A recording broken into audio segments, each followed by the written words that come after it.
Thank you and welcome to the show this morning.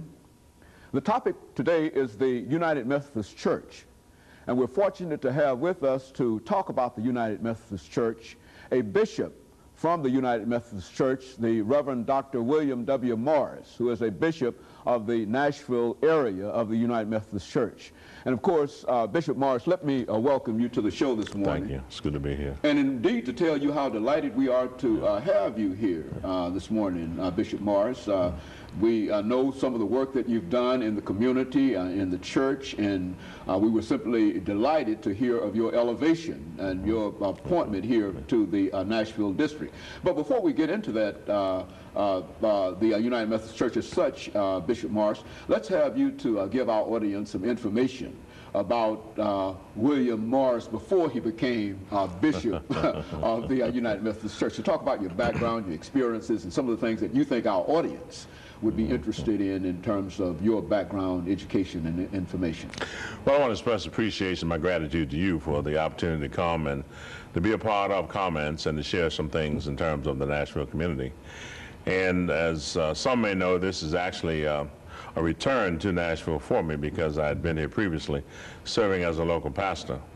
And I served within the Nashville area exclusively, and basically in East Tennessee, but just because of where we are, as far as Middle Tennessee, I served John Wesley, which is South Nashville, 901 Benton Avenue, and also served First Church Gallatin, which is just north of Nashville. It's the county seat, actually, Sumner County, as you make your way toward Louisville.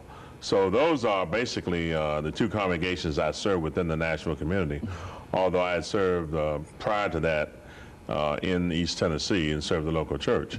But I also need to say, because of the nature of our particular denomination, the other things that I did in terms of serving would be as a district superintendent. Now, there would be some denominations that would call the district superintendent the presiding elder. And previously, early on in our history, we call those persons presiding elders. We call them district superintendents now, which really means that they have supervisory responsibility over a district. And because of the nature of Middle Tennessee, it's basically rural, though there are some urban areas, such as Clarksville, of course, Murfreesboro, and Nashville. And the Tennessee Annual Conference, basically, Nashville would be the largest urban area you have. I served rural districts, and there are 7 districts, 7 geographical areas in the Tennessee Annual Conference. So I served Clarksville and also Murfreesboro, which means essentially I served the surrounding counties of Clarksville, the surrounding counties also of Murfreesboro, but was headquartered in Clarksville and Murfreesboro. So in addition to serving in the local church, I served as a district superintendent on 2 occasions. Somebody said if you don't get it right the first time, you know, that's right, get a chance to do it over again. But then there's also another aspect of the denomination that involves programming.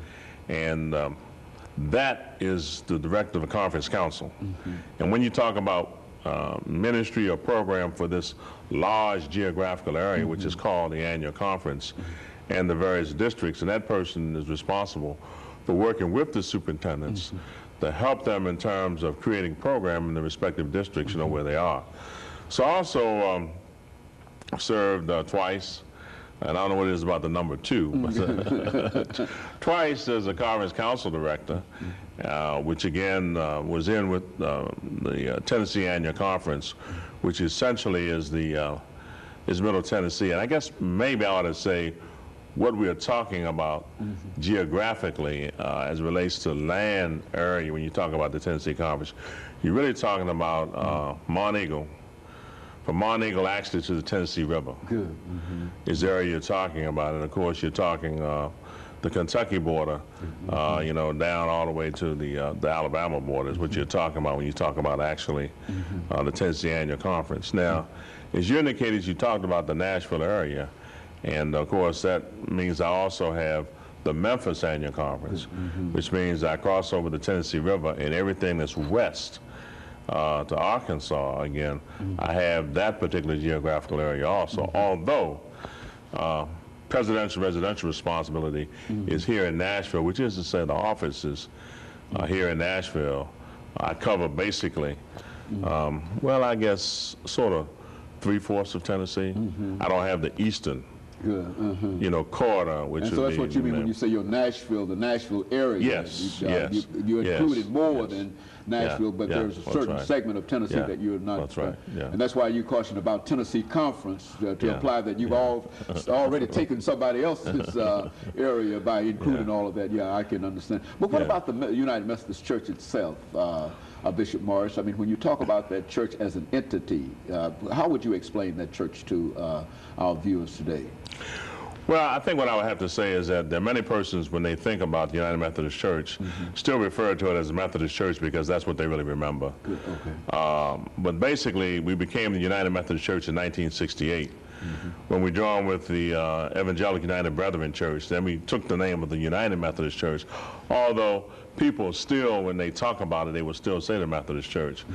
There were some EUB churches that resided within the Tennessee Conference, although they weren't heavily here within this area. They were basically in Nashville and Knoxville, the two areas where we had EUB. So it's the United Methodist Church. I would say anywhere you see the cross and the flame. Good. Okay. Whether it's on the highway and one of the blue signs, or whether it's the marquee outside, anywhere you see the cross and the flame, that's United Methodist Church. You know, that's one of the things that's very distinctive in terms of being able to recognize it. But more than that, I guess I'd have to say that John Wesley, of course, was the founder of United Methodism, who came out of the Church of England background. He never left the Church of England, but was responsible for founding of the United Methodist Church. And of course, the church took on a different flavor, which was pretty typical of all that took place in terms of when the United States became independent and was formed. Now, one time you had the Northern Church and the Southern Church, essentially. And in 1939, again, the two branches, which were basically Wesleyan in belief, came together and formed the Methodist Church in '39 in Kansas City, and then in '68 became, United Methodist Church. Now I have to say that because of the fact that there are several other denominations that are of a Wesleyan heritage or background, simply because most of those churches came out of what was formerly the Methodist Church. So essentially, you have the CME Church, which at one point in time was the Colored Methodist Episcopal Church. But in the 50s, it changed its name to the Christian Methodist Church, Episcopal Church. Then you have the AME Church, which has maintained the same name, and Richard Allen, of course, was their first bishop, the African Methodist Episcopal Church. And then you have the AME Zion Church, which is the African Methodist Episcopal Church Zion. So all three plus ours, we all come out of the same tradition, though we are still basically four distinct denominations. Now, we do some things together. We do things together in terms of the community, in terms of local churches. And the bishops come together at least once every 4 years. And that particular group is the Pan-Methodist group. And we talk about how can we do ministry together? What are the ways in which we can further the Christian cause? Payne College is one of the colleges we work together with the CME Church. We work also, and of course Payne is in Augusta. We work also with Lane College, which is just down the road in Jackson, which is one of the strong churches in terms of the CME Church. So we're also involved in things we can do as far as education, is concerned. And we visit the annual conference meetings of one another, and when there is a bishop elected, then usually you will have a person from one of those denominations who will be involved in the consecration service. So there is some interchange. Very good. That takes place. Okay, and Bishop Morris, let me interrupt here for our first commercial break, and we'll be back with our audience following this short commercial break.